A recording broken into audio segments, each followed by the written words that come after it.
Buenos días a todos. Muchas gracias en primer lugar al Observatorio Sectorial de Seguridad Privada pues por esta oportunidad que se le brinda a la Administración y a las fuerzas y cuerpos de seguridad del Estado en este caso, y más en concreto a la Guardia Civil, pues para inmiscuirnos en sus cosas, en las cosas entre la patronal y los representantes de los trabajadores, y aportar nuestra visión, nuestra experiencia y, en este caso, sobre todo, pues esta palabra que ya se ha mencionado, reflexiones sobre otra palabra que también se ha mencionado, que es oportunidades, ¿no? Vamos a hacer unas reflexiones sobre oportunidades que se abren con la nueva ley.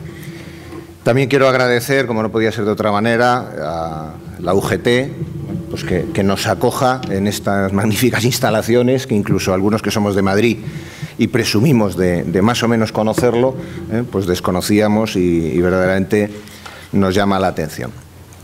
Cuando se nos encomendó esta misión, porque esto nosotros los que tenemos formación militar lo entendemos como una misión, ¿no? Tenemos que ver cómo desarrollarla, pues lo primero que dijimos es, bueno, ¿qué me están pidiendo? O sea, dice, oye, una conferencia, sectores estratégicos, alcance de los requisitos de certificación para las empresas. Y la primera pregunta que nos hacemos es, bueno, ¿cuál es el alcance del alcance? Y eso es lo que yo voy a intentar desgranar. ¿Cuál es el alcance de este título que se le ha impuesto a esta, bueno, se ha elegido para esta ponencia y que voy a intentar desgranar a lo largo de los próximos 20 o 25 minutos. Y aquí tengo que pedirle al moderador pues que se preocupe de que respetemos los tiempos. Algunos miembros de la Administración, y yo me incluyo entre ellos, tenemos tendencia natural a excedernos. Y yo no quisiera robarles tiempo de su café, que yo también lo necesito, y seguro que después de esta conferencia lo van a necesitar todos mucho más. Entonces, por favor, cuando falten 5 minutos, vaya por donde vaya, pues a mí se me avisa y yo salto todo, me voy a lo último, que a lo mejor es lo que interesa, y ya está. Bueno, todo el mundo habrá reflexionado sobre el alcance del alcance. Hemos hecho un índice que no es índice, habría que llamarle más itinerario, sobre cómo vamos a guiar el pensamiento a lo largo de los próximos minutos para desgranar esto, ¿no? En primer lugar, bueno, pues parece que esto, yo cuando he preguntado he dicho, oye, me han colocado, perdón por la expresión, esta conferencia, sí, hombre, eso es el artículo 19.4. Bueno, entonces ya sabemos que tenemos que partir de leer el artículo 19.4 y vamos a intentar leerlo con cierto detalle. Entonces, enmarcaremos ese artículo 19.4 en qué ley está, enmarcaremos a qué legislación hace referencia y después de este pequeño viaje sobre el marco general, el objeto, la finalidad, el ámbito de aplicación de las leyes a las que afecta, volveremos otra vez a leer el artículo 19.4 con un poquito más de detenimiento. Llegaremos a la conclusión de que hay un mandato que el legislador da a la Administración y mandato que se convierte en una obligación para las empresas que quieran contratar a empresas de seguridad privada, que es que tienen que comprobar que tienen una certificación las empresas y que deben estar certificadas y además en el plazo de 1 año, según contiene la ley en una de las disposiciones adicionales, ¿no? O sea que hay que cumplir una serie de obligaciones que no están definidas en unos plazos muy marcados y que afectan a bastantes actores. Bueno, pues antes de desgranar cómo podría ser ese mandato y cómo lo podríamos desarrollar desde un punto de vista reglamentario, como estamos en el mundo de las ideas y todavía no hay nada formalmente aprobado, salvo el artículo 19.4, pues todavía los voy a castigar con algunas reflexiones previas sobre cómo consideramos desde un punto de vista filosófico que deberíamos abordar el estudio y el desarrollo de ese mandato. Veremos cuántas cosas podrían ser susceptibles de regulación y en cuánto nos pudiéramos sentir tentados a entrar a regular, ¿no? Podríamos regular hasta el infinito.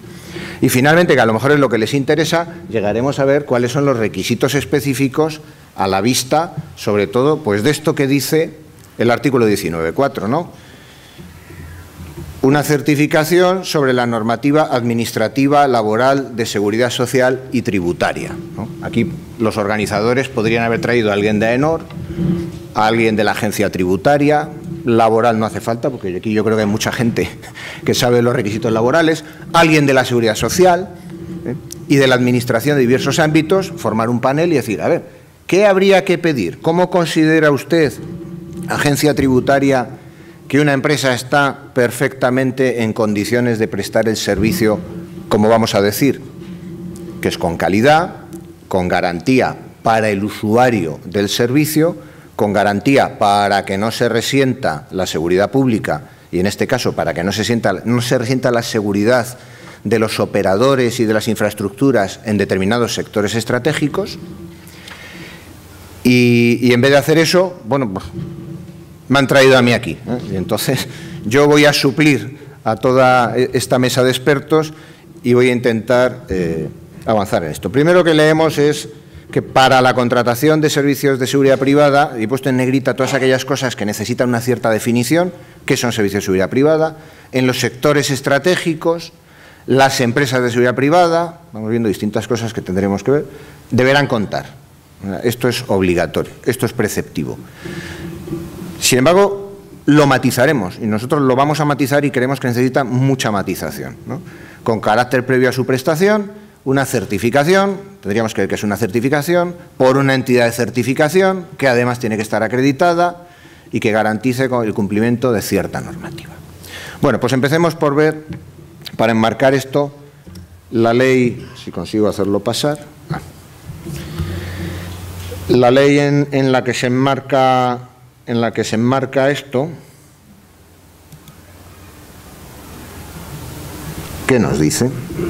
A ver si, perdón, pero venga. Bueno, pues de la Ley de Seguridad Privada, para interpretar un poquito mejor este artículo, hemos cortado y pegado en este documento de Word determinados textos. Del preámbulo, pues hablamos de una técnica legislativa más flexible que permita una adaptación permanente. O sea, vemos un menor interés intervencionista de la Administración, a lo mejor que en otros momentos, algo que permita la adaptación y de respuesta a la necesidad real de seguridad en cada momento, que sea flexible, que se pueda modificar de una manera ágil, ¿no?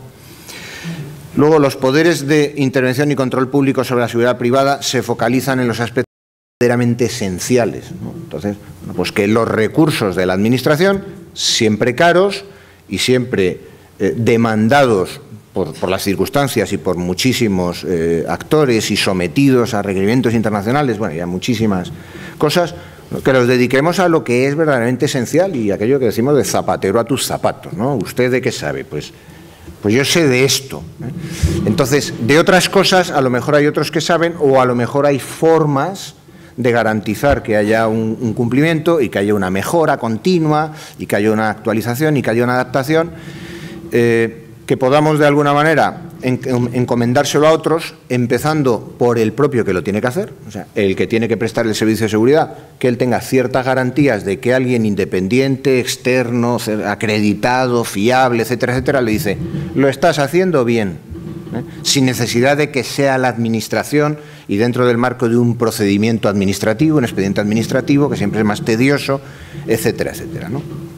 Y sobre todo con la flexibilidad que eso permite, que cada uno elige y selecciona cuándo se somete al proceso de certificación y con quién, etcétera, etcétera. Bueno, hablamos de un sistema flexible que permitirá, cuando sea necesario, por razón de las instalaciones vigiladas, aumentar los requisitos de las empresas o reducirlos.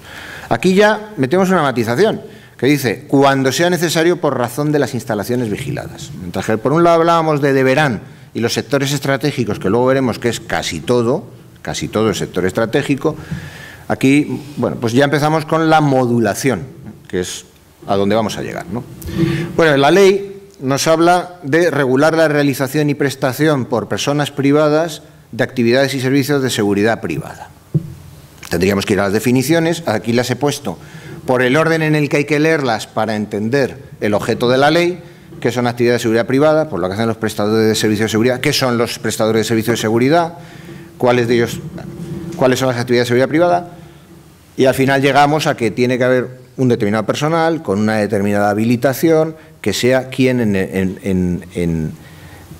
como director de seguridad, usuario o bien como prestador del servicio, pues va a tener una serie de obligaciones y a quien se le puede exigir algo, ¿no? Bueno, aquí está, lo conocen ustedes perfectamente y no merece la pena detenerse mucho más.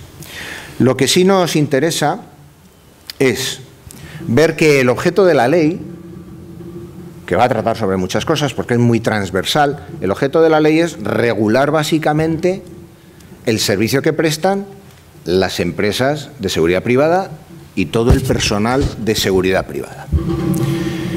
¿Por qué?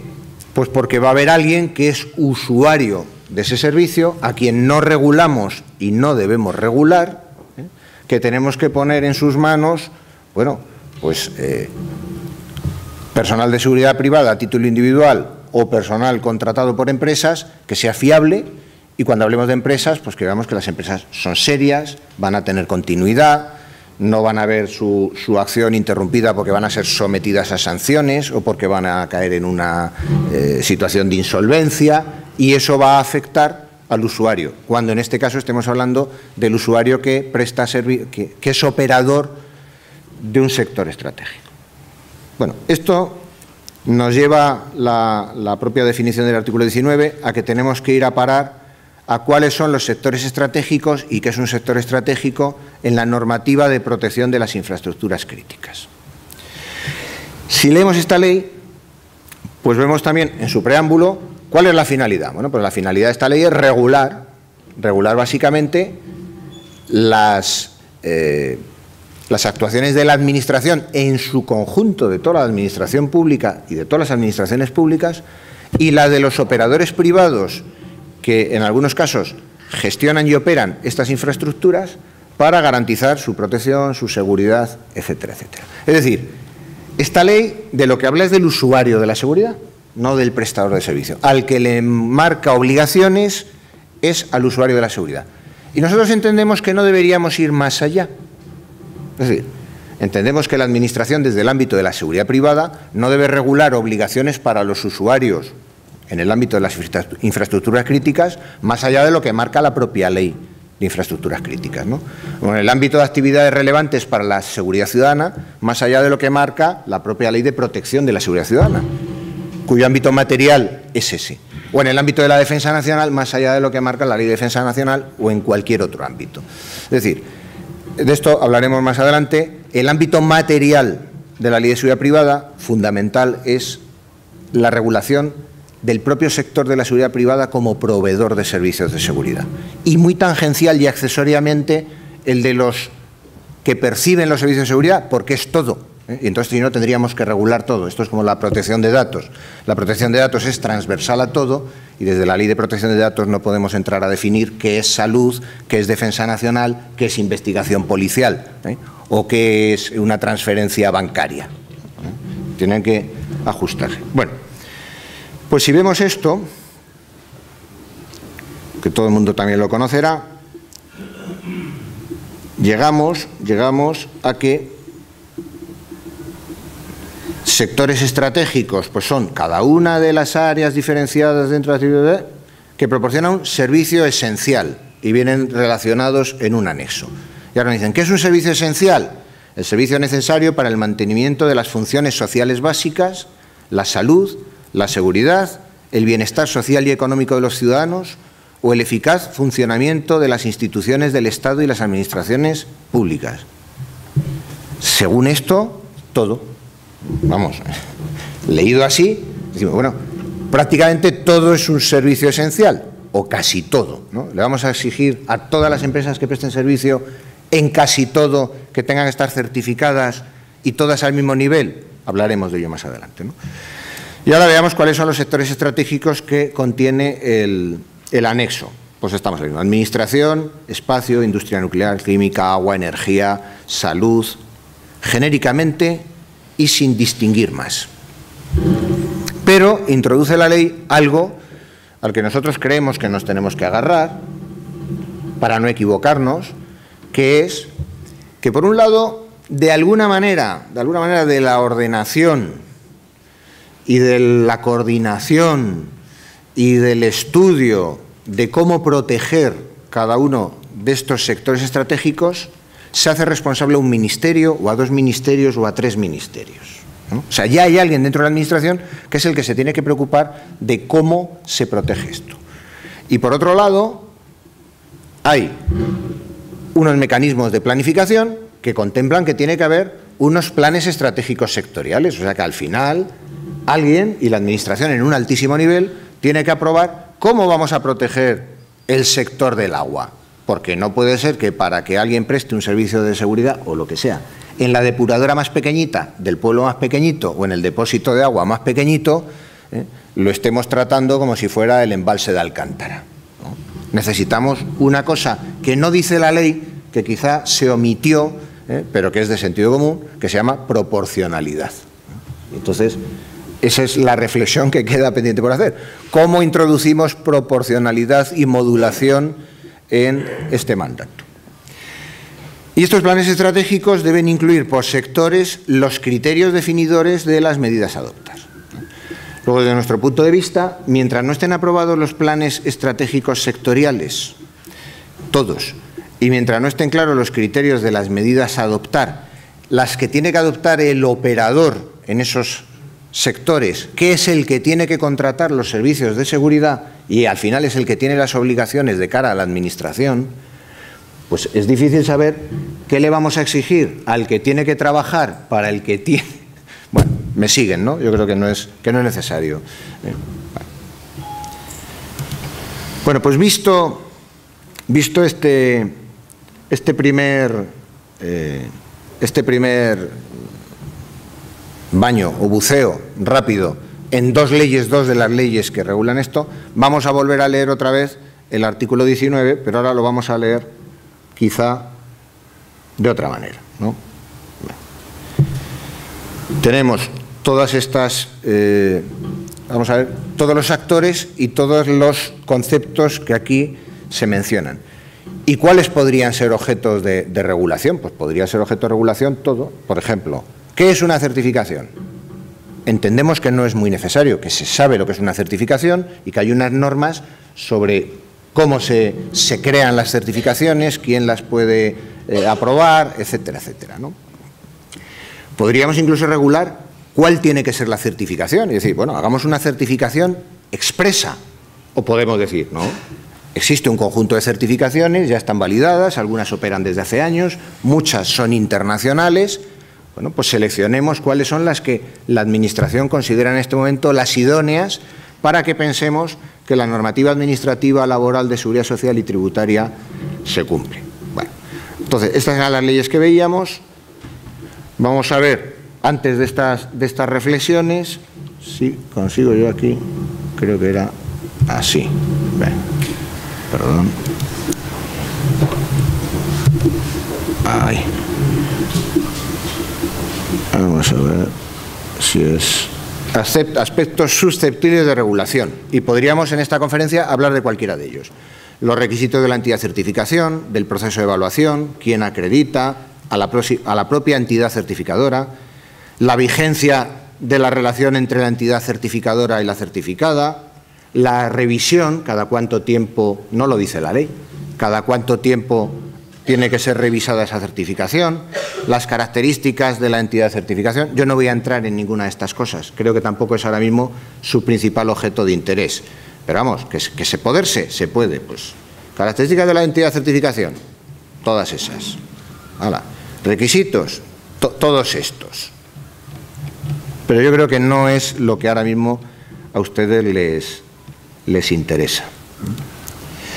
Entonces, antes de ver lo que realmente les puede interesar, vamos a ver estas reflexiones que hacíamos de los fines de la seguridad privada, que por un lado tenía ese fin de regular y por otro lado de poner en garantías de fiabilidad unos instrumentos al servicio de los usuarios, de modo que contribuya también a la seguridad pública, que en parte complemente a la seguridad pública, en parte la supla, incluso con algunos casos, como estamos haciendo en los aeropuertos, etcétera, etcétera, ¿no? Vamos a ver cuál es nuestro mandato para el desarrollo reglamentario,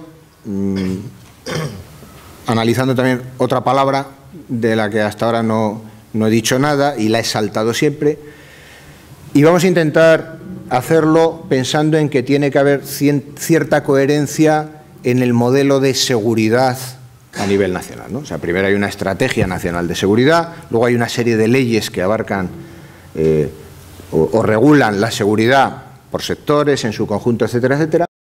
Pero desde el punto de vista de lo que vamos a llamar los sujetos obligados, pues tendríamos que partir de que si la Administración obliga a alguien por encima de todo, bueno, pues a quien más obliga y quien tiene los servicios más esenciales, más estratégicos, más...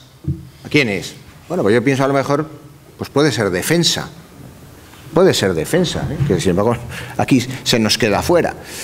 Entonces, lo que le pedamos a alguien que maneja servicios secretos militares o lo que le pidamos a alguien que maneja inteligencia, ¿se lo podemos pedir a alguien que presta otro servicio a la sociedad? Yo creo que no. ¿Le podemos pedir algo que no le estamos pidiendo a aquel? Yo creo que tampoco. Y de ahí vamos a ir bajando, ¿no? En el ámbito privado, pues a quien más le exige la Administración debe ser al operador de una infraestructura crítica. Si al operador de una infraestructura crítica hay algo que no se le exige, exigírselo a otro, bueno, pues debería estar muy justificado, ¿no? Luego tenemos otro bien jurídico protegido, como decíamos antes, es la seguridad ciudadana. Lo que no le pidamos a los proveedores de servicios a la comunidad que sean muy relevantes para la seguridad, la protección de la seguridad ciudadana, no se lo debemos pedir a quien gestiona, podemos decir, un ambulatorio para la seguridad social en un pueblo pequeñito. Y obviamente es del sector estratégico de la salud. Pero bueno, su impacto en el conjunto nacional, pues entendemos que es pequeño, ¿no? Porque si no, a las cerca de 1.500 empresas de seguridad privada que tenemos, que todas ellas en uno u otro de los sectores intervienen, le tendríamos que pedir todos los requisitos y siempre igual. Eso es lo que vamos a ver. Bueno, me quedan 5 minutitos. Bueno, pues este es el mandato de lo que debemos desarrollar. Desarrollo y ejecución de lo dispuesto en esta ley, ese es el artículo 19, y requisitos y concretamente requisitos y características de las empresas y entidades objeto de regulación. Bueno, nos habla de todas estas cosas. Esto lo vamos a ver: administrativo, laboral, seguridad social y tributaria. Pero hay una palabrita que es como mínimo. Esta hasta ahora la hemos soslayado, ¿no? Que garantice como mínimo el cumplimiento. Entonces aquí esto nos crea una inseguridad jurídica enorme. Yo, por ejemplo, he reflexionado sobre el engarce de esta conferencia en unas jornadas que se titulan, no he traído las gafas, Nuevos horizontes formativos y especialización. Y digo, hombre, mucha formación en ámbito laboral, seguridad social, tributario. Pues no sé si... Ahora, el como mínimo nos dice, ¿podemos incluir que tenga que haber una certificación, por ejemplo, sobre cuestiones de formación? Bueno, yo no lo he metido, no lo he metido por no liarla más, pero ahí tenemos un como mínimo. Luego, quiero decir que estamos en el mundo todavía de la reflexión y de las ideas. Como solo quedan 5 minutitos, pues vamos a ir a cómo se podría, concretamente, cómo se podría gestionar esto. Y entonces, bueno, esto no es una idea solo de la Guardia Civil, esto es una idea en la que ha participado muchas de las personas que están aquí sentadas y les sonará y les conocerá. Y las últimas modificaciones pues son de anoche, O sea, que quiere decir que esto es un proceso abierto y además pues luego tendrá que ser sometido a todo el proceso de regulación normativa. Pero puede ser válido como modelo que haya unos requisitos esenciales, sin cuyo cumplimiento la certificación no se puede emitir, y que haya otros requisitos adicionales que se deberían cumplir, pero bueno, pues son subsanables por una parte, y por otra parte lo que hacemos es poner en conocimiento de quien va a contratar ese servicio de esa empresa de seguridad privada y de la Administración que tiene que velar porque ese servicio se preste con calidad, bueno, pues el conocimiento de que algunas cosas a lo mejor no están en el estado perfecto. Bueno, ¿cuál es la normativa administrativa que podría ser objeto de certificación? La normativa de seguridad privada, la normativa de contratos del sector público, la de prevención del blanqueo de capitales y de financiación del terrorismo. Yo no sé si está muy administrativa, pero bueno, si no entra ahí, pues la metemos en lo del como mínimo, o sea, otras, esta también, esta también. En la normativa laboral, pues evidentemente todo lo que contiene el Estatuto de los Trabajadores, más las normas que tienen rango de ley, como es un convenio, la normativa de prevención de riesgos laborales, evidentemente. En el ámbito de la seguridad social, pues no hay nada que decir, ¿no? La normativa tributaria, pues exactamente igual. Legislación societaria, pues también, registro mercantil, cuentas, etcétera, etcétera. Protección de datos de carácter personal. Esto, diremos, bueno, ¿y por qué? Bueno, pues porque hay que garantizar, como yo decía antes, ¿no? O sea, entendemos que de alguna manera tenemos que ser garantistas para que quien es el operador de las infraestructuras en los sectores esenciales, estratégicos, tenga la garantía de que aquí a quien está contratando pues no va a interrumpir su actividad bruscamente, porque caiga en una quiebra, en una insolvencia o porque se le imponga una multa de 600.000 euros. Y por aquí le pueden venir. O sea que... Otros requisitos, estos entran en el como mínimo: gestión de la calidad, un código deontológico o de buenas prácticas, que cumpla los requisitos de seguridad de la información, importantes, que tenga un buen plan de continuidad del negocio. Bien. Y de cada una de estas cosas, nosotros entendemos que no deberíamos ser especialmente intervencionistas tampoco. Por una parte, el mercado se regula de alguna manera, hay distintos órganos de la Administración que son los competentes en cada una de estas materias, que son los que tienen que guiar los procesos de certificación, y entonces a lo que tenemos que ir básicamente es a cosas muy objetivas y muy objetivables. Si esto está inscrito o no está inscrito, si esto cumple esta norma o no cumple esta norma. O en aquellas cosas que no son tan objetivables en cuanto al contenido, por lo menos que existan. O sea, existe un plan de continuidad del negocio. ¿Cómo será? Bueno, ya veremos. Existe un código de buenas prácticas. Puede estar ajustado al Código Internacional de Buenas Prácticas de Suiza, o bueno, puede ser el Código de Buenas Prácticas y el Código deontológico del que se haya dotado la propia organización. Y yo creo que con esto, bueno, lo que quieran pues quedará a su disposición, más o menos. Si hay alguna pregunta, de 1 minuto, y si no, en el café, que también estamos a su disposición. Muchas gracias.